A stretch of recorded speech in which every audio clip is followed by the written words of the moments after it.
los partidos actualmente con personería jurídica: Colombia Humana, Unión Patriótica, Polo Democrático Alternativo, Partido Comunista Colombiano, así como el movimiento progresistas surgido de la escisión del Partido Maíz, con respectivas bancadas de congresistas, diputados, concejales y ediles, así como su presencia en el movimiento social después de realizar los eventos democráticos autónomos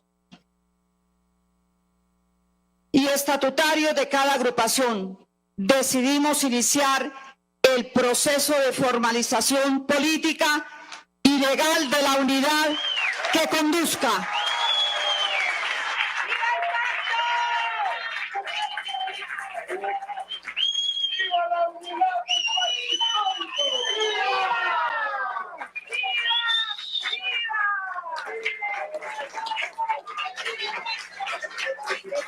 Volvemos a repetir, decidimos iniciar el proceso de formalización política y legal de la unidad que conduzca en la diversidad que representamos a un movimiento político amplio, nacional y unitario denominado Pacto Histórico, conforme a un acuerdo programático, político, electoral y organizativo.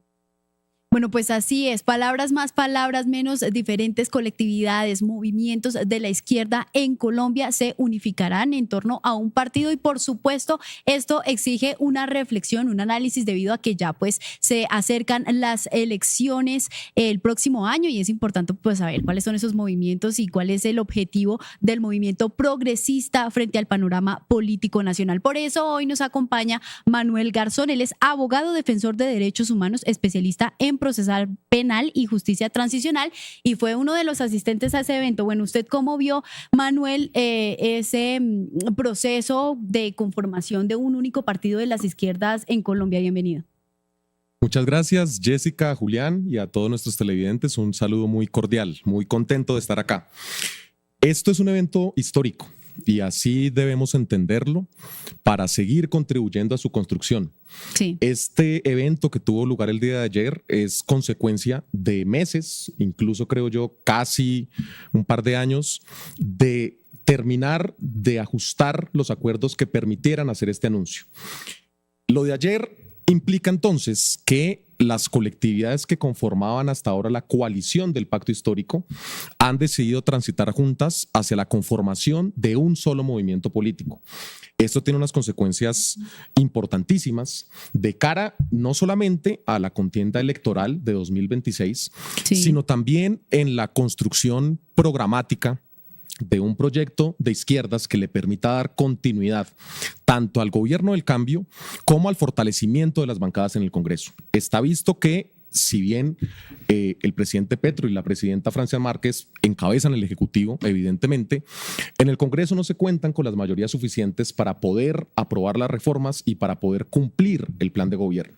Esta decisión que se toma es una decisión estratégica. La unidad de las izquierdas debe ser siempre un imperativo ético, algo deseable, pero también es necesario para poder afrontar de manera mucho más acertada la coyuntura electoral de 2026, que va a ser muy disputada y el futuro del país depende de ello. Manuel, yo quisiera preguntarle sobre el proceso para llegar a esa unidad, sobre todo pues en cuestiones prácticas como, bueno, ayer hizo esa declaración que vimos pues a varios integrantes de la coalición del pacto hasta el momento, pero ¿cómo es el proceso para que ya lleguen a ser un partido y que en 2026 podamos pues ver al pacto ya consolidado como un partido único? Perfecto.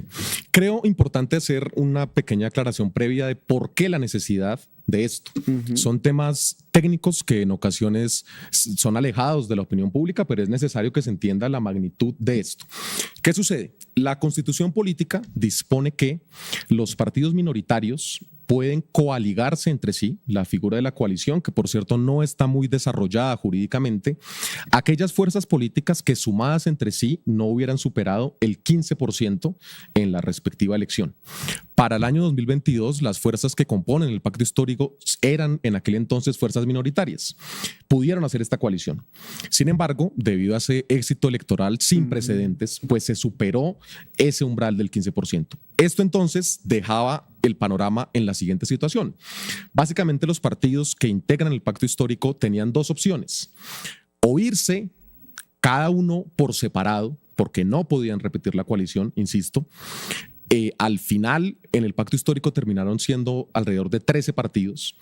La decisión era: o los 13 partidos van solos, cada uno compitiendo inclusive entre sí, o las fuerzas que están allí se unificaban, se fusionaban para ir como un solo partido. En principio, no debería haber lugar, pues para saber, no hay que ser muy perspicaz, que lo más lógico, lo más conveniente, lo necesario era el segundo camino, como finalmente se logró y se está consolidando.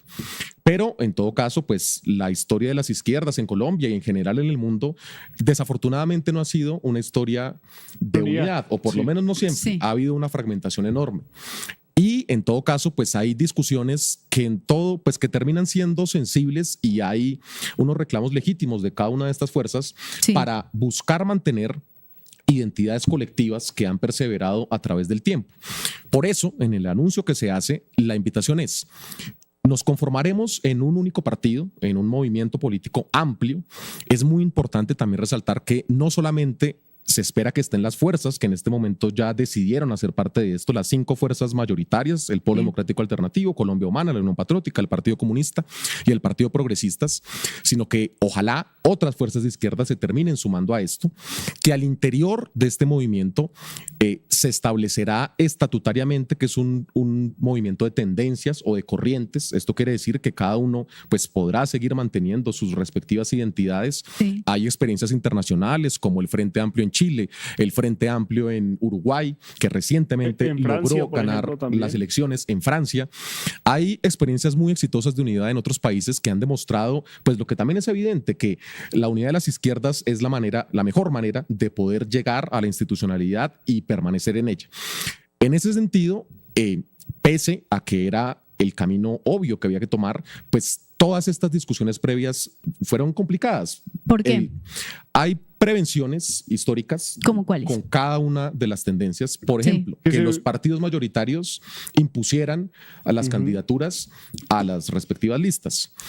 Y para ello se hizo otro anuncio que también es importantísimo. Es un anuncio sin precedentes en la historia política del país, no solamente de las izquierdas, sino de toda la política electoral. Y es que precisamente para disipar esos miedos, que en todo caso son legítimos, que los partidos pregunten: bueno, ¿y cómo vamos a organizar las listas? ¿Cómo vamos a controlar que un grupo o inclusive 1 o 2 personas terminen definiendo cómo es? La respuesta a esa pregunta difícil fue acordar que se realizarán unas consultas antes de las elecciones, unas consultas mediante voto popular, en la cual la gente vote por sus candidaturas y a voto limpio, por decirlo de manera popular, se organice esa lista.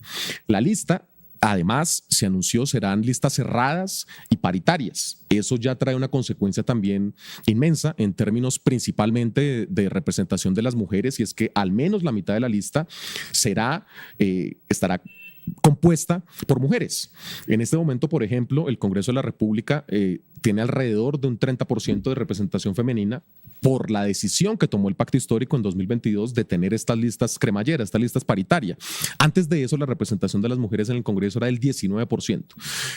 Que pues por supuesto es algo muy lamentable. Con esta decisión de que las listas vayan a ser cerradas, paritarias, en cremallera, es decir, mujer, hombre, mujer, hombre, mujer, hombre, se siguen abriendo las puertas de una democracia real para todos los sectores en nuestro país. Pero, o sea, ¿el partido ya quedó? O, digamos, yo tengo en la mente, muchos hablan de cuando la Colombia Humana se fundó, que muchos fueron creo que aquí a la Plaza de Bolívar y firmaron un documento y tal. ¿Falta eso? Que el Consejo Nacional de los términos legales, visto, sí. Bueno. Sí, todavía no ha sucedido.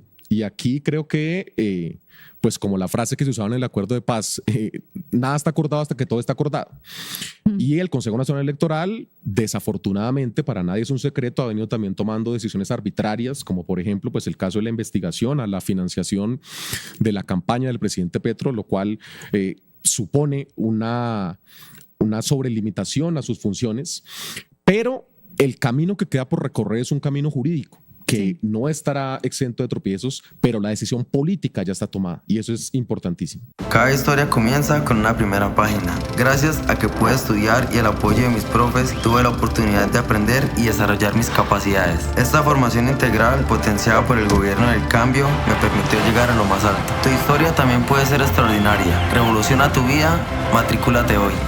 Ministerio de Educación Nacional. En ese camino jurídico y obviamente pues blindándose de todo aquello que más adelante pues les pueda costar que sus candidatos pues no sean legítimos, que no puedan desempeñarse en los cargos para los que fueron electos, ¿ustedes cómo están preparándose, cómo están haciendo ese blindaje jurídico para que pues puedan consolidarse como un partido? Porque por ejemplo usted decía, nosotros tenemos unos ejemplos internacionales que dan cuenta de una unificación, pero ya en términos legales, según pues lo que se establece en el marco electoral de Colombia, ¿cómo están manejando la cosa? ¿Cómo están trabajando ahí?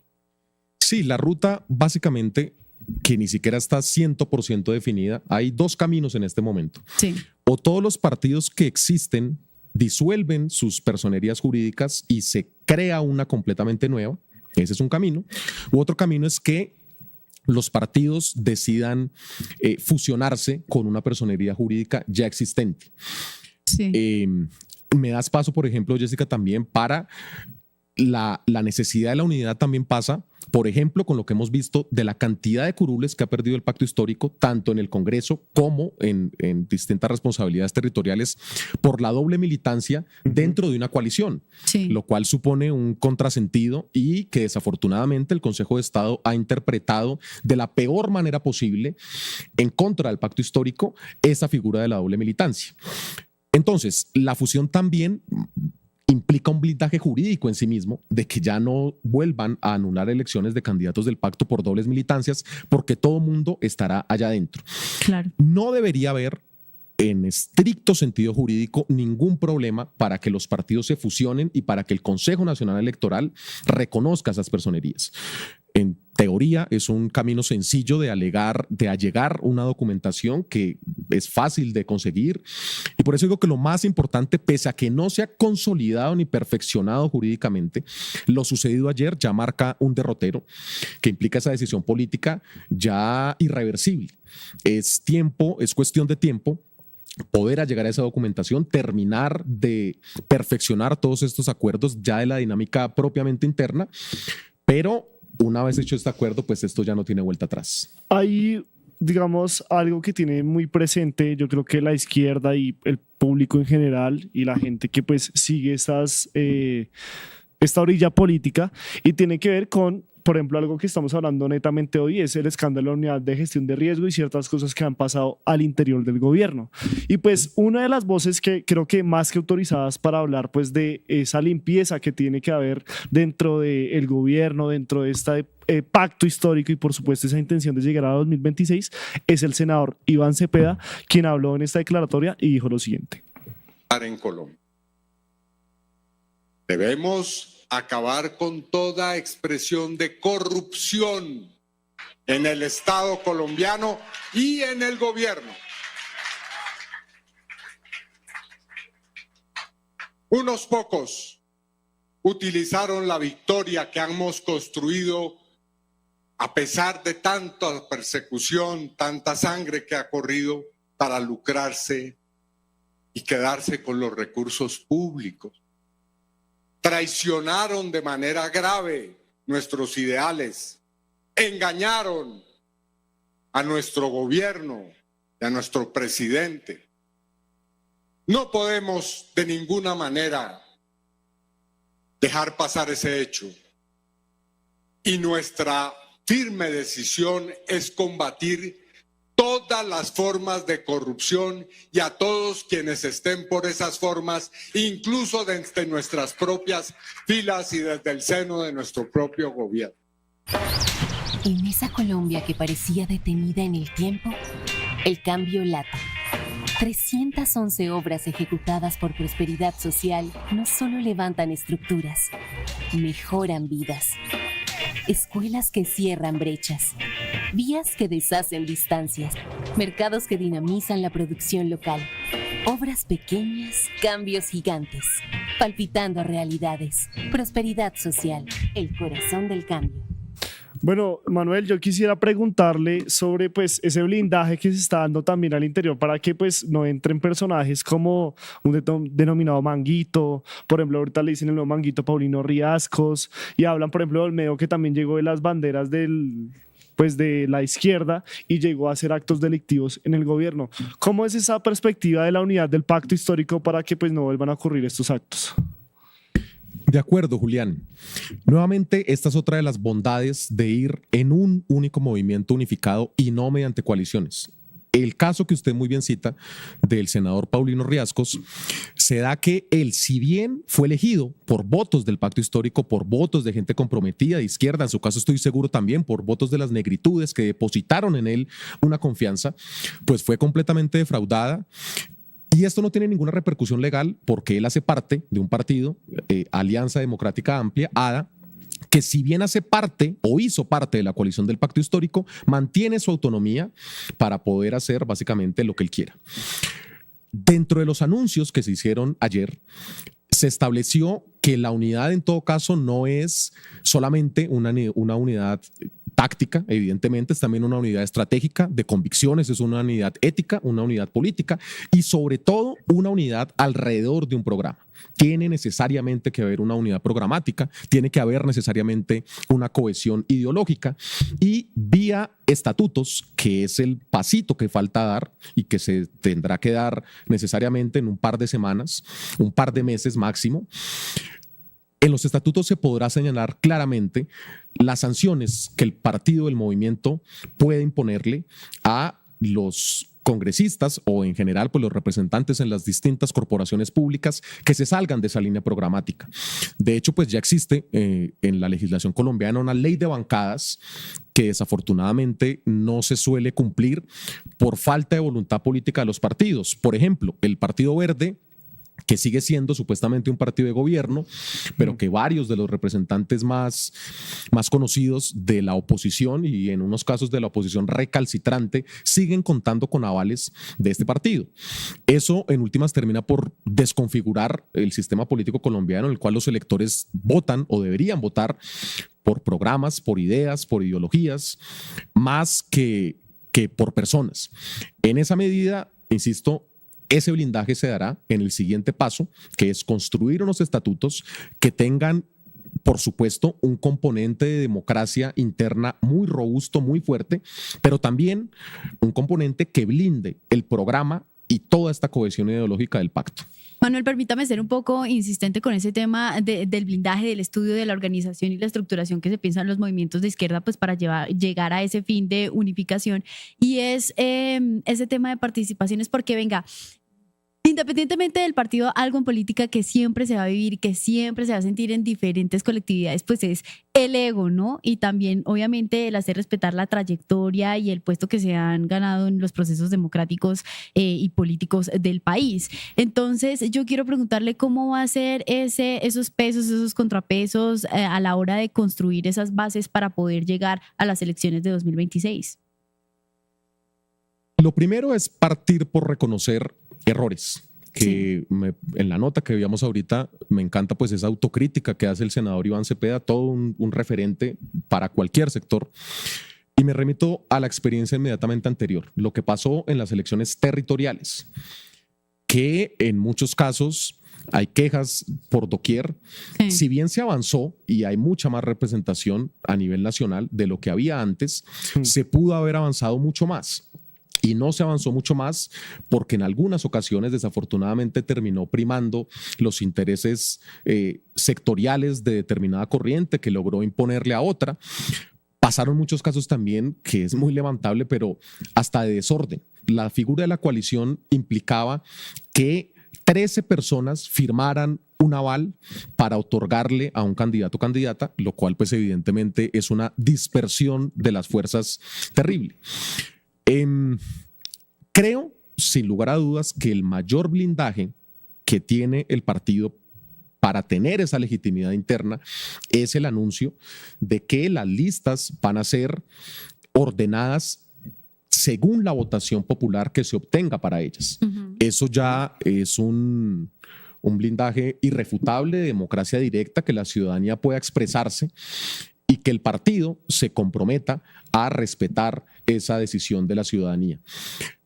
Además de ello, pues en el proceso de construcción de los estatutos también debe darse toda una serie de discusiones internas. Hubo otro anuncio, y es que se conformó una dirección transitoria hasta que se haga el primer congreso.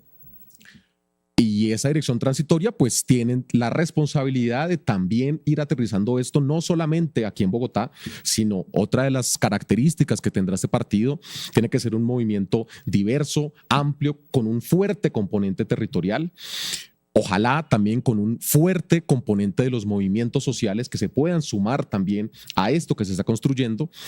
Pero el anuncio, insisto, debemos ver la magnitud de lo que sucedió ayer y seguir caminando con el optimismo de la voluntad hacia la consolidación de un proyecto político que permita darle continuidad a esto que recién empezó hace 3 años y que para que dé sus frutos realmente pues requiere de muchísimo más tiempo. Yo quisiera preguntarle sobre una claridad, sobre una duda que me surgió de esta transmisión y tiene que ver con ese nacimiento de un nuevo partido que creo que integran David Racero, Heráclito Landines y María José Pizarro. ¿Cómo se llama ese partido? ¿Cómo va a ser ese funcionamiento? Y por ejemplo, yo no escuché a un partido como Fuerza Ciudadana. Sí, el camino es el siguiente. ¿Qué sucede? Estas 3 personas, María José Pizarro, David Racero y Heráclito Landines, eran miembros del movimiento alternativo indígena y social Maíz. El Maíz ha manifestado que no irá a la fusión del pacto histórico y tienen razones que yo considero legítimas. Como su mismo nombre lo indica, el movimiento alternativo indígena y social, y cuando fue creado el componente era netamente indígena, ellos y ellas tienen ese carácter especial, diferenciado, y han tenido siempre una vocación de éxito muy grande en las circunscripciones especiales indígenas previstas en la Constitución política. Por esa razón, ellos y ellas han decidido por ahora, porque insisto, en todo caso, es irreversible la decisión de ir en unidad, pero las puertas siguen estando abiertas, han decidido no ir por ahora a la fusión del pacto. Sin embargo, aprobaron darles una libertad política a estas 3 personas, a estos 3 integrantes de su partido, para que ella y ellos pudieran salir de allí, crear transitoriamente un nuevo partido. Es una vuelta un poco extraña. Muchos pensarán, pero ¿cómo así se crea un partido recién si no estamos buscando la unidad? Pues bien, precisamente ese partido se crea para dejar salir a estos 3 congresistas, que no solamente son 3 personas, sino detrás de ella y de ellos pues hay todo un movimiento cívico, un movimiento social, reivindicaciones históricas, mucha gente que les respalde y que quiere acompañarles. Inclusive 2 que se miran como presidenciales, ¿no? Exactamente. Y poder, ya habiendo salido del Maíz con esa decisión, poder tener este partido, que será un partido muy transitorio, un partido muy efímero en principio, para poder con él ir directamente a la fusión del pacto histórico y robustecerlo mucho más. Y Fuerza Ciudadana. Y Fuerza Ciudadana, entiendo yo, pues todavía ellos han tenido una serie de diálogos internos. Sucede, digamos, por ejemplo, lo que sucedió también con el movimiento Unitarios, el anuncio que recientemente hicieron otras fuerzas políticas. Hasta ahora, ellos no han tomado la decisión de unirse al movimiento pacto histórico. Yo creo, pensando con el deseo, ojalá se puedan llegar a estos acuerdos. Pongo un ejemplo. Para las elecciones anteriores de 2022, también se intentó que Fuerza Ciudadana integrara al pacto histórico como coalición.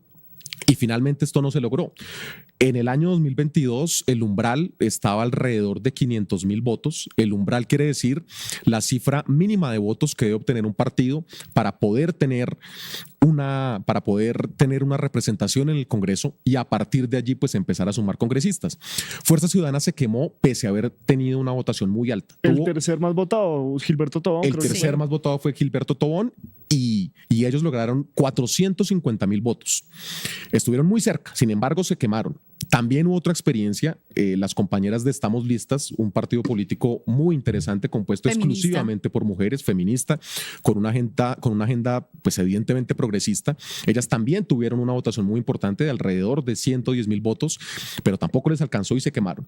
Si Fuerza Ciudadana y Estamos Listas si hubieran confluido en la coalición del Pacto Histórico en 2022, en el Senado de la República el pacto no tendría 20 curules, sino tendría 25 o 26. Y en la Cámara de Representantes no serían 30, 32, sino 38, 40.